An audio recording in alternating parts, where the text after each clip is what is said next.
You're listening to R&B Instrumentals.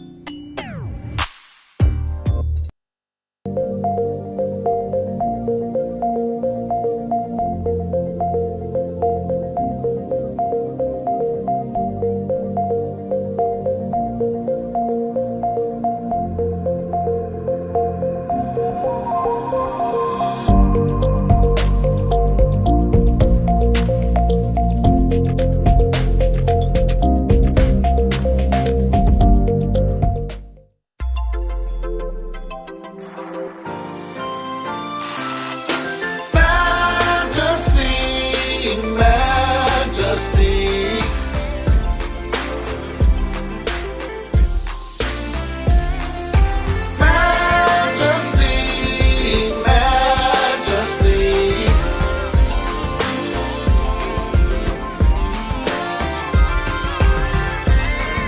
The Majesty Now Show.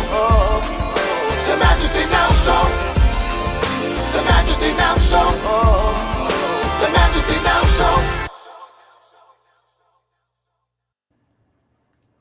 Hello and good day to everyone. I am so glad that you were able to tune in with us. I know some of you may have had a very busy day, but I'm just so thankful that you're safe and all is well with you. But I welcome you to Majesty Mindset, and I'm Jay Carroll, your host, and it's just good to be before you once again. I have such a wonderful show for you today. We have someone here with us on the live. She's just a very blessed person.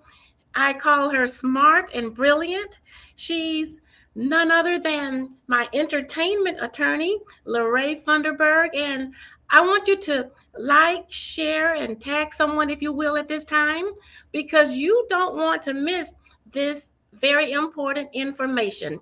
She's only going to be with us. Well, we're just going to be here for a few minutes, but I want you to make sure you write down these nuggets and reach out to her, whether you're in business, whether you are in music, have music, or whatever type of business you may have, a logo or whatever the case may be. I want you to reach out to her. She has some great information, and we have to be protected. We have to make sure we have our paperwork in order. So write down her information, her website address, everything that you'll need actually will be presented in just a moment or two. So I welcome right now. I'm going to let her greet you. We're going to bring her on right now. Thank you so much, Lorraine, for just being a part of the show tonight. Hi, thank you so much for having me. Thank you, actually. Yes, it's always a pleasure for me to just kind of share with our people about the importance of protecting themselves, protecting their brands, protecting their legacies, all of those things. So I'm very excited to be here. I had a rough day, rough night. Yes. My tire got flat on the way. I was like, so this, everything's fresh, but I definitely wanted to be here and show up and show out. So thank you for having me, for sure. Yes, thank you. I'm glad you're safe. I don't know if it's raining there, but I'm glad you're safe from on the side of that road. Yes, it was a little nerve-wracking. And my son, he's 8, so he was scared because in my car, it shows you like how low your tire pressure levels are going. And so I'm on the phone with somebody telling him like, oh, it's going from 27 to 25 to 21 to now it's 11. And I'm like, oh, and I don't know anything about cars. I pull over at the gas station. I'm like, I'm going to put some air in it. But I was literally hearing the air coming out of my tire as I was sitting right there. And I was like, oh, this is going to work. Yes. And yeah. Well, I tell you, I'm so glad you're okay. And I don't take your time lightly. You every time I call or message you, you're just always prompt and I just appreciate you by being who you are. You have time for me and so many people. But I want you all to know she's from Atlanta. She's in Atlanta, Georgia. And she's going to tell us a little bit about, well, she's an entertainment attorney, but she does other things as well. So Yes. we're going to listen to her and whatever you have to share with us for these few minutes, Miss Lorraine. Okay, well, sure. So, and if you have any questions, feel free to ask. I'm very much I like to be interactive and make sure that I'm providing people with the value that it is that they need. But yeah, just a little background about me. I am originally from Boston, Massachusetts. I attended Clark Atlanta University for college, CAU. That's how I ended up in Atlanta. I worked for a couple of years after I graduated from college and working for a public defender's office and then a death penalty mitigation firm. At some point, I felt like there was just no room for upward mobility. So I was like, I guess it's time to go back to school. I didn't really want to be a lawyer. I always actually wanted to be an elementary school teacher, 3rd grade, in fact. And so I started to apply to programs to get my master's in early childhood education, but I also was applying to law school simultaneously. Believe it or not, I didn't get into any grad school that I applied to, but I got into almost every law school that I applied to. So law school just won by default. I was like, hey, I guess I'm supposed to be a lawyer. Mm-hmm. So I went to Howard University for law school. Loved it there.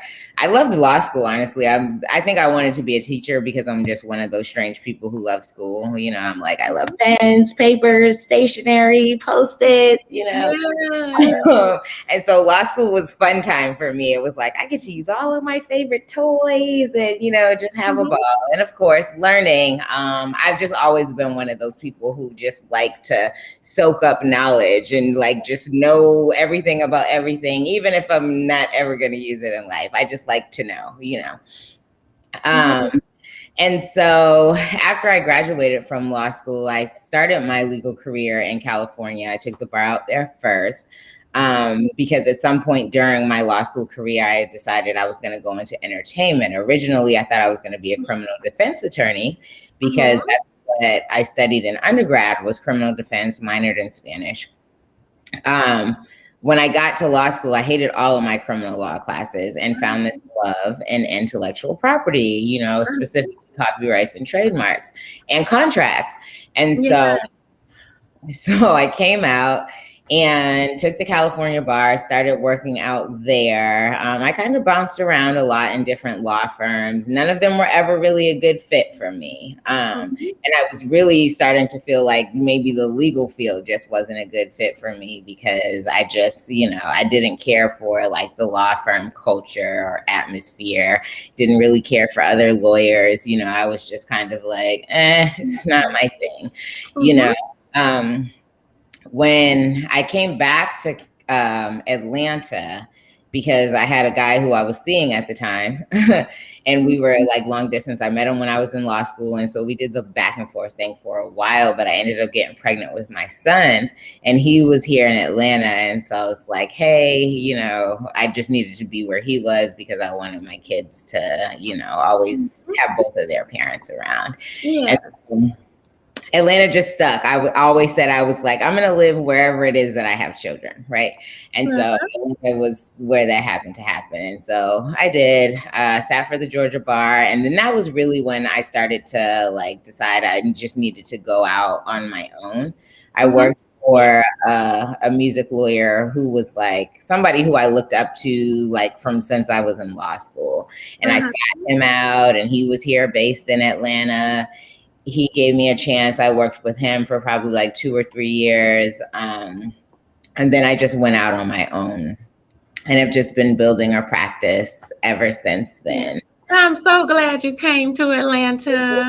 Yes, me too. I think as my career progressed, entertainment was what I kind of fell into because I loved music and I was good at contracts and I liked copyrights and trademarks. And in the music industry, that's kind of all that you're dealing with is contracts and you're negotiating the ownership, transference of rights, copyrights and trademarks, intellectual property. That's pretty much all that it is. There's some labor law stuff that, you know, falls into it, but for certain, a lot of it is just contracts, copyrights, trademarks, right? And so that's what I fell into. But I think as I really progressed and like grew in my legal career, I started to realize more that like I wanted to work with like Black women, especially mothers who were looking to either transfer from, you know, corporate America to being, you know, an entrepreneur, or just people who were mothers and were like, hey, I want to be hands-on with my children, and I don't want to be stuck to a desk or be working for somebody else. And I want to have my own business so that I can really just be the mom that I always wanted to be. And so with that, there was a shift. And that came really when my daughter came along too, because that's like really how I was. I'm like, oh my God, okay. Like we have women, as women, we have children. And people think that, we carry these babies for 9 months and then are supposed to stay with them for 4 to 6 weeks and just throw them out into the world. And I'm like, no, like, absolutely not. Like, my baby can't go anywhere until she can tell me what somebody did to her, like we're not doing that. And so I had both of my kids and my daughter more than anything, like in the office with me as I was, growing my law firm.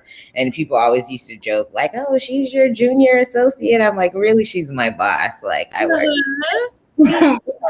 Is that where lawyer mommy comes from? Yes, that is, because one of the things was I was very adamant about letting people know as I was building my practice that like I'm a mom first, and I'm like, yes, while I'm very like serious when it comes to your work, my work, everything that it is that you have going on, but like I have a whole other responsibility outside of dealing with everything that you come with, and it's my children, and they come first. Like they are definitely a priority.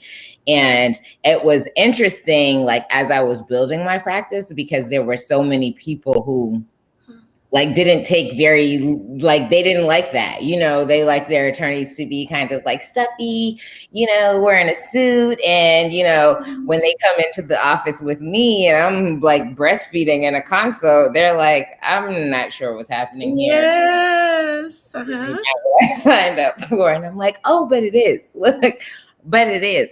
But it really taught me like discernment. And then that was some of the things that like really helped me shift my practice area into the people that like I really wanted to work with, because they understood, because they were exactly who I was. And they were like, I love the fact that, this is what you do, but you're also very candid and open about just like embracing motherhood and not allowing that to be something that, is going to hold you back in this very male dominated industry. So tell how many people in business or in music business, that you, or even in the film industry, I'll say, or actors that you find that may not have their paperwork or everything in order? Oh, that's like all the time, everywhere. The one thing that I've learned about creatives, and honestly why I wanted to work with them, is that, they live in dreamland. And I don't say that in like a negative way, right? I'm like, I wish I could live there, because I think I was somebody whose dreams were like crushed very early, because you come from certain families or certain backgrounds, and people always tell you like, you can't do this, you can't do that, this is like unrealistic. And so I chose a very practical like journey for myself, even with, becoming an attorney. It was like, oh, while some people look at it from the outside looking in, it's like, oh, it's this huge accomplishment, this big feat. And I'm not saying that it's not, but it's very much like, hey, if you do the work, you study and this, that, and the third, like you'll get there. Whereas people who are creatives, I'm like, you actually have to have talent. You actually have to take that time to like hone in on your talent and do all of those things. And creatives were people who I always admired, because they were so passionate about what it is that they did. They believed in themselves. Like tremendously, and they're like, hey, I'll do this even if nobody pays me.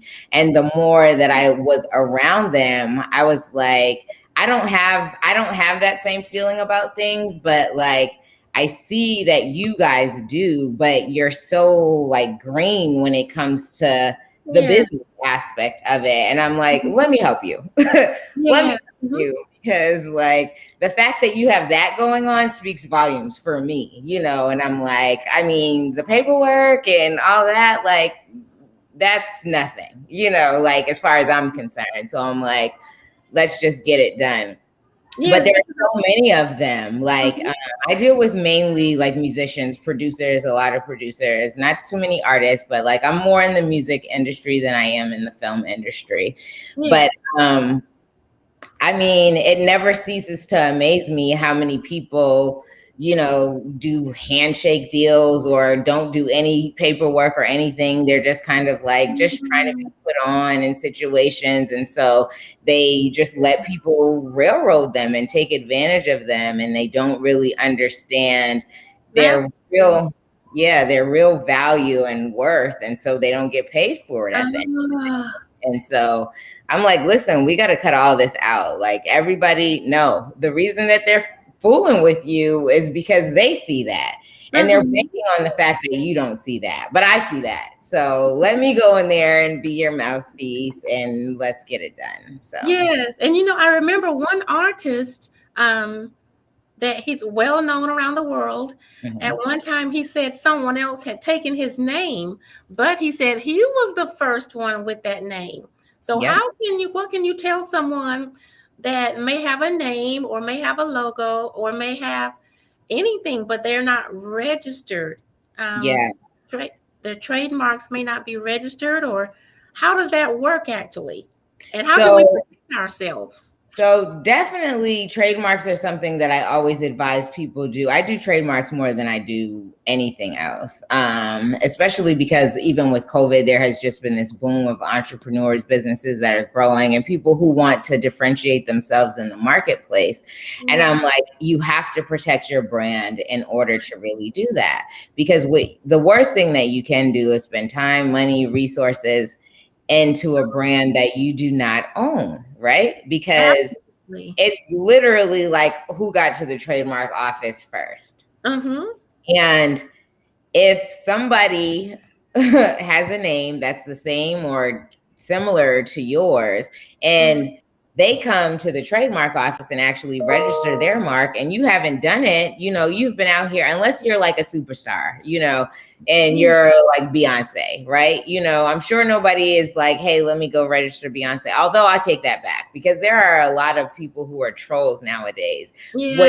What they'll do is register, like, especially when celebrities have children, right? Because they know they're going to monetize off of their kids some sort of way, their name, their brand, their celebrityism, is that they will literally go register marks and those names just to be like, hey, I have the registered trademark and now you have to pay me for it because it's the process and you didn't. And so that's what I tell people all the time, like, trademarking is something you need to do at the very, very beginning. Like you should be thinking about that as you're starting your business. Like even if you haven't launched your business yet, because you can file a trademark based on use and then you can file one based on intent to use. And so when you file it based on intent to use, that's saying, hey, I may not be using this mark just yet, but I do plan on doing so in the very near future. And I don't want somebody else to come in here and beat me to the punch, because then you just end up in trademark wars. And it happens. Like it literally happens, where sometimes people who are illegitimately just like filing for trademarks because they're like, hey, I know I could get some money off of this person who didn't have the business savvy enough to actually file for their mark, you know. So a lot of people are getting to be more aware of like trademarks, what they are, what they protect, and things like that. So I do think there has been a trend towards people kind of like understanding and protecting their brands in that way. But for the ones that who aren't, and if you are here, like definitely that's something that you want to do, especially as an artist, as like a production company. You know, when you're an artist, like that's it. Your name is who you are. It's Right. like what people know you as, like everything. So if you haven't protected your name as an artist and some nobody comes and decides to do it, like they could potentially shut you down, and then you have to rebrand your entire existence when you've, you know, been here for however long. And it's not as cut and dry as that, because people who have been around for a super, super long time, like you may have some, you know, some evidence that can be like, hey, no, I was actually here. I was doing this. People really know me for this, you know, that type of thing. But the fact of the matter is, you just need to get the trademark, period. Yes. Yes. Now, what about, now what's the difference between getting a trademark and then is it the registration? Are there two different kinds? So yes, there are. So there's actually 3 levels of trademarks. There is the common law trademark, there's the state law trademark, and there is the federal trademark. Hold on one second. I'm like, I have my little one and she's acting up. But trademarks are so important, and I want you to write down. We're gonna give you her website address in just a few moments as well. So you okay, I'm sorry about that. I'm like, look, I'm a mom. I'm always on duty. That's okay. So yes, so common law trademarks, state law trademarks, federal trademarks. Federal trademarks are where you want to be, because that's when you're going to have the most protection nationwide across the United States, right? So that's when you're registering with the United States Patent and Trademark Office. That's going to give you exclusive ownership over your mark in connection with whatever goods or services that you apply for it with, right? And so I always like to let people know, because there, like I said, there has been this trend with trademarks, and everyone's like, hey, no, I got my trademark and now I could just stop everybody from using this word. I'm like, no. That's not how it works. Like, they're not giving you a monopoly and ownership over a word, just like period, right? Like, trademark law originated more for the consumer than it did the business owner, right? The business owner gets the unintended benefit, but really it was designed to protect the consumer who doesn't want to purchase from somebody that they didn't intend to purchase from, right?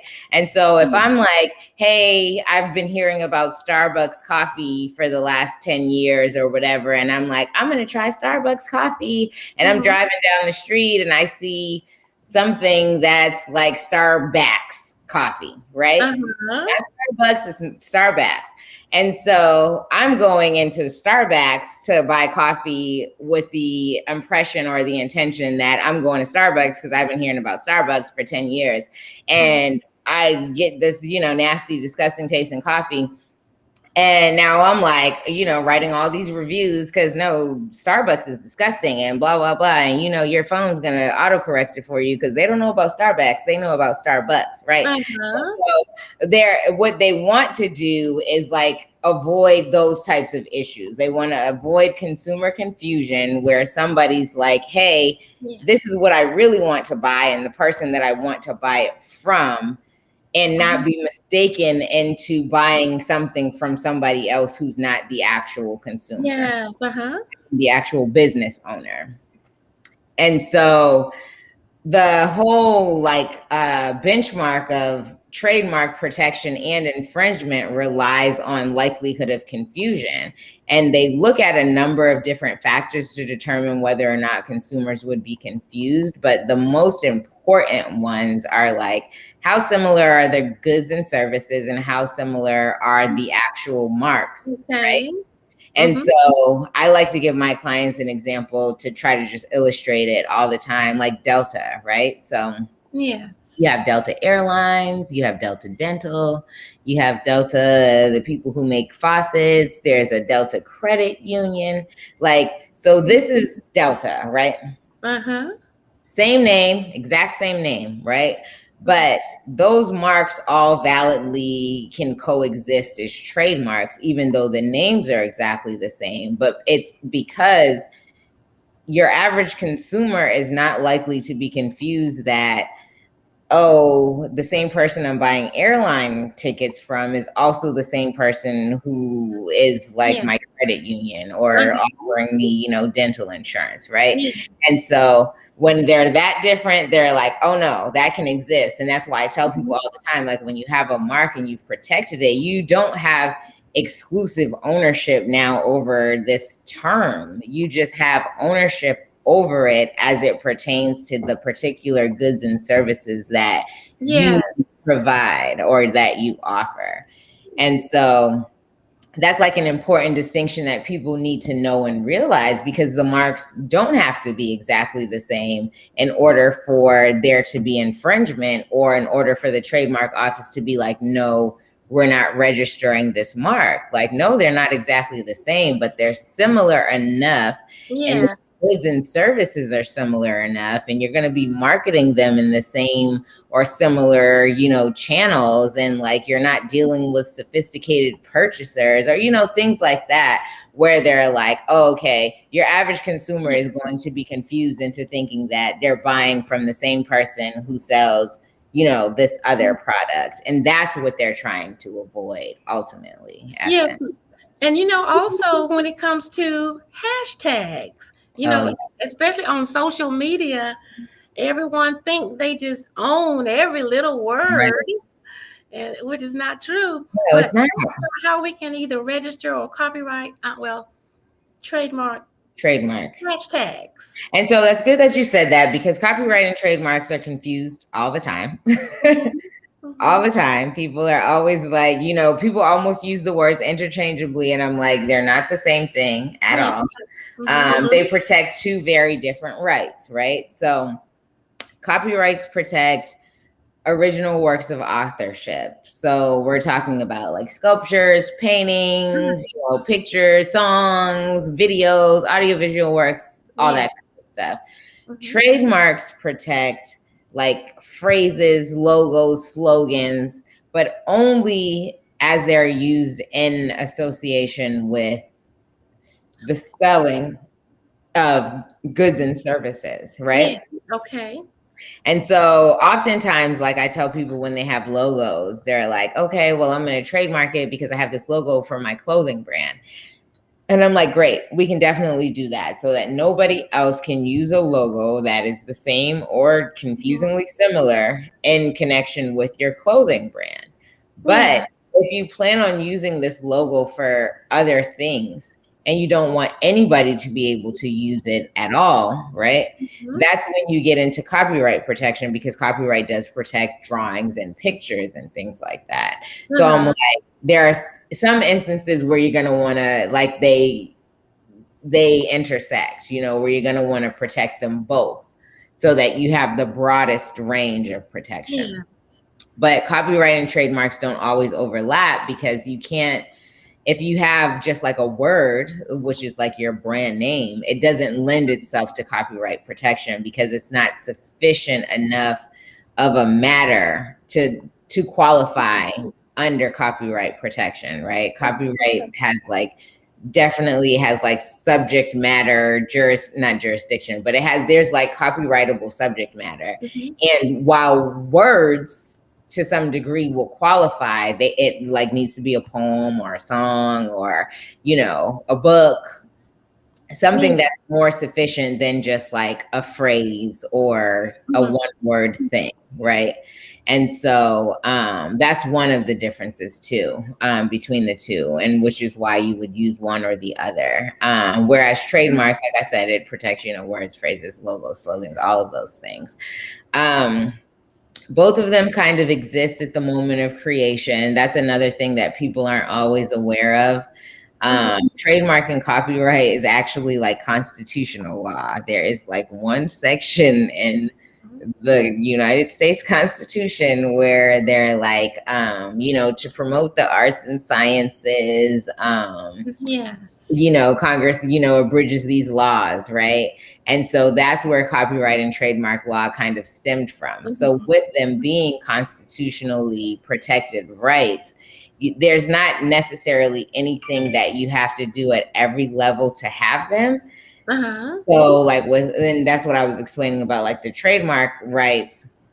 you have common law, state law, and then federal, right? So common law is like, hey, I'm just using this mark in connection with my goods and services, and that's it, right? And you're going to have that protection, but it's limited. It's going to be just limited to your local geographic location. So me, like even for my law firm, right? And I'm like, I don't like to tell people this a lot of the time, especially as a trademark attorney, because I'm like, no, Funderburg law is not trademarked. I have plenty of trademarks. I do. Like Lawyer Mommy's trademark, you know, my slogan, create the business, protect the brand, build the legacy, that's trademarked. I have another one that's probably too X-rated for this talk that's trademarked, but I have trademarks, right? Funderburg law was not one that I ever looked to seek out because for once there's nuances behind like trademark last names and things like that. Like, so there are things that are not permitted to be trademarked necessarily. And so I was just always like, oh, okay, fine. And I mean, I know most of the Funderburgs, at least the ones that are related to me. I'm like, they're not going to be lawyers and be knocking me out of business. So there was no concern there with that. But with that, me as using Funderburg law in the area of where my office was set up, Midtown Atlanta, that's only where my protection in that mark would exist because I didn't go and obtain state law trademark protection or federal trademark protection for that name. So I was limited to my local geographic location. If I had done the state trademark registration, which you register with the Secretary of State, I would have at least had protection throughout the entire state of Georgia. Okay. But with the federal protection, you're nationwide, right? Yes. And so that's why I say there, like, I don't really understand why people ever decide to do state law trademarks, especially nowadays, because everything is online, you know, that's right. The World Wide Web, it's hitting everywhere, cities, states, you know, other countries. So like, it's best to be the most protected for sure. Yes. Oh goodness. I'm just hoping I can, what I spoke with you about, I need to get those. Actually, I need to get about 5. Yeah. Done. Oh my goodness. It's just, and even some of my clients as well. So yes. If you could give us your website address and how we can contact you. Yes, absolutely. So I can be reached on www.funderburglaw.com. And that's for my law firm, which is where I do all the done for you services. I can also be reached at www.lawyermommyleray.com. And that is my newer site. It's been in existence for probably like 2 years now. But I created that site to provide like DIY type services for people who needed the services that I offered at my firm, but couldn't necessarily afford me to be their attorney. So on that, I have like a trademark DIY course where I walk you through the entire process of how to register your marks. Because like you said, you're like, I need 5. And I tell like every business owner that comes to me, for the most part, they need a lot. You know, if you have a business name, you need that. If you have business products, you need that. If you have a slogan, if you have a logo, if you have a podcast, if you have a book, you know, like there's lots of things to trademark for sure. And it can get very costly dealing with an attorney all the time. I'm like, I get it. Trust me, I get it. And so that was really why I created my other site, to be able to provide people with like the resources and then know how to just kind of get all that stuff done. So there's contract templates on there. There's courses on how to walk you through the process of starting your own entity, how to copyright your own works, definitely how to trademark your own works, like all of those things. Because for me, it was just so much more important to reach all of us and like just uplift and empower so that we could be able to just kind of have somewhat of an equal footing, you know, like, yeah. But I hope you have written down, I hope everyone has written down her website address. She doesn't take that long to get back to you. She responds.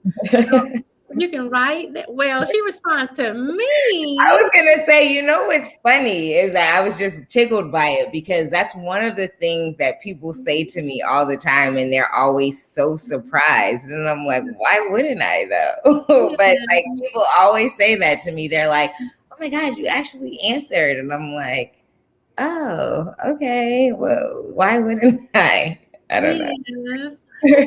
We appreciate you. I appreciate you. And I know I'm not sure what the time is and how long we've been, but I know you've had a long day. A couple of maybe challenges for you I need you to get home. Yes. With the two babies. Well, they're not babies, but No, they're my babies though. They will yes. forever be my babies for sure. Yes. But I appreciate you so much. But I want everyone to know, if you need an entertainment attorney, if you do not need an entertainment attorney, I want you to give her a call, write down that email address or the website address, reach out to her. She is so smart. She's also now you can look her up on Instagram. Yes. So my Instagram is Zen Lawyer Mommy. Because I'm all about the self-care, all about the wellness, health and wellness for sure. That's a huge part of my life, my entire existence. Yes, for sure. Yes, and what I want everyone to do as well is go back maybe 8 or 10 months ago. She was riding on this horse thing.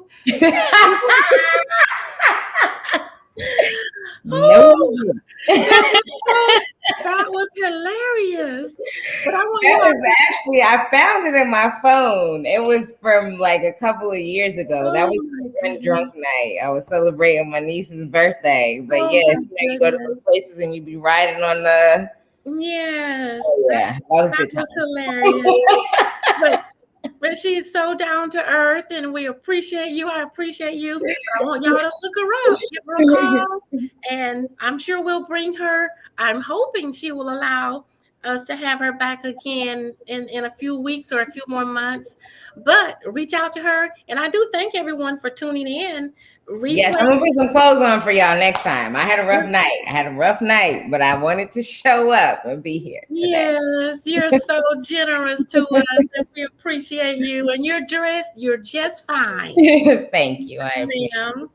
So that's all. That's it for this evening. We hope to see everyone soon, and give us a call. Thank you for tuning in to Majesty Mindset. I'm Jay Carroll, and I bid you Godspeed. I hope your businesses flourish, but most of the time, before we can flourish and do great, even greater things, we have to get ourselves in order, get our paperwork in order. So until next time, bless you.